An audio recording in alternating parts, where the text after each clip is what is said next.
30 மடங்காகவும் 60 மடங்காகவும் 100 மடங்காகவும் பயனளிக்க இன்றைய இறைவார்த்தை நமக்கு அழைப்பு விடுக்கின்றது. கிறிஸ்துவில் பிரியமானவர்களே,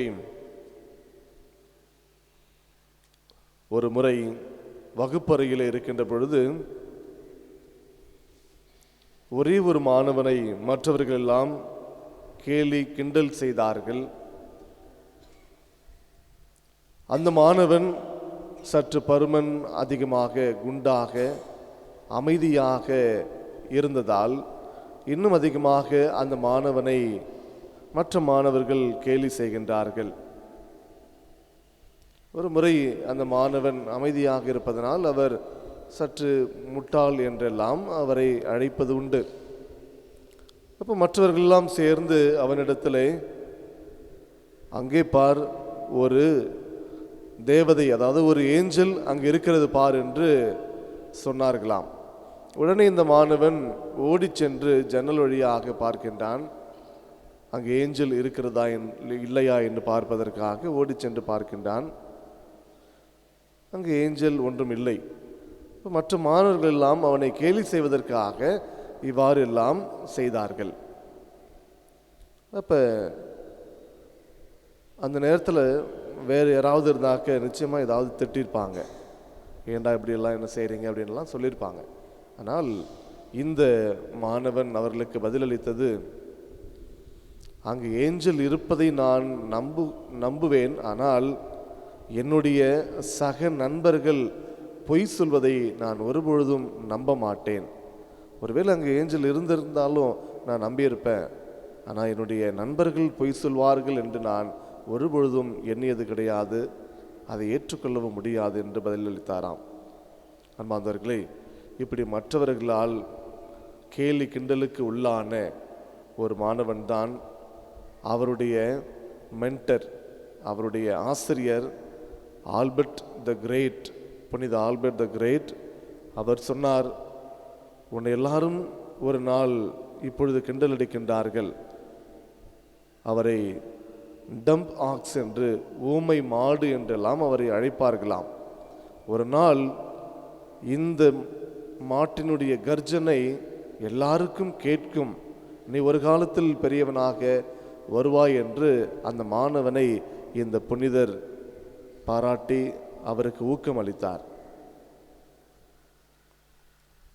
அந்த மாணவனுடைய படைப்பு இல்லாமல் எந்த ஒரு சர்ச் டாக்குமெண்ட்டும் இல்லை என்று சொல்ல முடியும். அந்த அளவிற்கு ஒரு அறிவாளியாக, எல்லா நிலைகளிலுமே கைதேர்ந்த ஒரு மறை வல்லுனராக, ஏஞ்சலிக் டாக்டர் என்று அழைக்கப்பட்ட ஒரு மாபெரும் புனிதருடைய விழாவை தான் இன்று நாம் அனுசரிக்கின்றோம். புனித தாமஸ் அக்வைனாஸ் அந்த அளவிற்கு ஒரு புத்திசாலியாக வந்தார். எண்ணற்ற புத்தகங்களை அவர் எழுதியிருக்கின்றார். அவர் பிலாசபி மற்றும் தியாலஜி சம்பந்தப்பட்ட எல்லா விதமான புத்தகங்களையும் அவர் எழுதியிருக்கின்றார். அதே போல் அவரை பற்றிய படிப்பு, அவரை எழுதிய அந்த படைப்புகள் எல்லாம் இந்த பிலாசபி, தியாலஜி, அவருடைய கொட்டேஷன், அவரை பற்றிய ஒரு சைட்டேஷன் இல்லாமல் எந்த ஒரு படைப்பும், எந்தவித பிலாசபி புக்கும், எந்தவித தியாலஜியும் கிடையாது. அந்த அளவிற்கு அவர் ஒரு இறையியலே அதிலே ஒரு கை தேர்ந்தவராக, சிறந்த ஒரு மனிதராக அவர் விளங்கினார். அந்தவர்களை அவர் எழுதிய இந்த படைப்புகளில்தான் நாம் ஒவ்வொரு முறையும் அந்த நற்கருணை பற்றிய பக்தியை அவர் அதிகமாக அவர் மக்களுக்கு போதித்தார். நற்கருணை பற்றி விழிப்புணர்வு இல்லாத சூழ்நிலையிலே அவர் எந்த அளவிற்கு நற்கருணையிலே ஆண்டவர் இருக்கிறார் என்பதை மிக ஆழமாக உணர்ந்து அந்த படிப்பினைகளை எல்லாம் அவர் போதித்திருக்கின்றார். டிரான்சப்ஸ்டான்சியேஷன் என்று சொல்வார்கள். அந்த மறை உண்மைகளை எல்லாம் அவர் மக்களுக்கு கற்றுக் கொடுத்திருக்கின்றார். அந்த மாண்புயர் அந்த கீதம் அவர் எழுதிய அந்த பாடல்தான். இப்படி பலவிதமான படைப்புகள் எல்லாம் படைத்த அவர் ஒரு நாள் 1272ஆம் ஆண்டு ஒரு சிற்றாலயத்திலே அவர் ஜெபித்து கொண்டிருக்கின்ற பொழுது அவருக்கு ஒரு வெளிப்பாடு அருளப்படுகின்றது. அந்த ஒரு வெளிப்பாடை அவர் கண்டவுடனே, அவர் கண்ட அந்த காட்சி, அவர் சொல்லியிருக்கின்றார், அவர் எழுதிய அனைத்து படைப்புகளும் வெறும் குப்பை அந்த ஒரு இறை வெளிப்பாட்டிற்கு முன்பாக என்றெல்லாம் அவர் குறிப்பிட்டிருக்கின்றார். அப்படி இறை வெளிப்பாடை கண்ட அந்த ஒரு புனிதர், அவர் தன்னுடைய திருவுளம் என்ன, எதற்காக அவர் அழைக்கப்பட்டார் என்பதை உணர்ந்து, பெற்றோர்கள் ஒரு செல்வ செழிப்பான குடும்பத்தை சார்ந்தவராக அவர் இருந்தாலும் குருவாக மாறி இறைவனுக்கு பணி செய்ய வேண்டும் என்று ஆசைப்பட்டு அவர் வந்தார். எல்லா விதமான எதிர்ப்புகளையும் தாண்டி அவர் ஒரு குருவாக மாறி இறைவனுக்காக பலவிதமான படைப்புகளை அவர் ஏற்றிருக்கின்றார். பலவிதமான இறையியல் சிந்தனைகளை கொடுத்திருக்கின்றார்.